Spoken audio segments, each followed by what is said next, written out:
Galdera batekin etorri zaizkit, zein ekarpen egiten dilegun zientziei euskaldun bezala. Eta ne artean diot, euskaldun bezala zientziei ekarpen desberdina egiten dilegu. Euskaldunak izan, edo beste kultura batekoak izan, desberdina da zientzia. Zientzia universala da.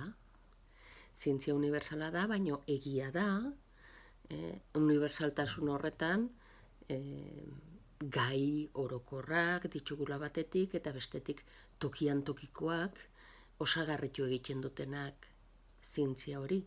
Eta tokian tokiko horretan, bai euskaldunak Euskal Herritik egin dezakegula zientzia, berak berea duen espezifikotasunetik, alegia, edo kultureraketatik, edo naturatik, edo dena delakotik.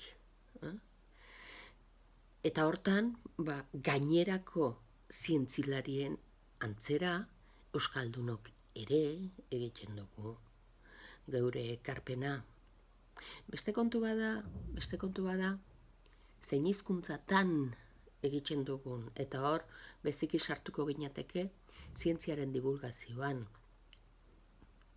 Euskal zientzilariok, euskal ikertzaileok, egia esan, euskal ikertzaile elebakarrik ez dagoenez, badugula aukera hizkuntza batean baino gehiagotan egiteko.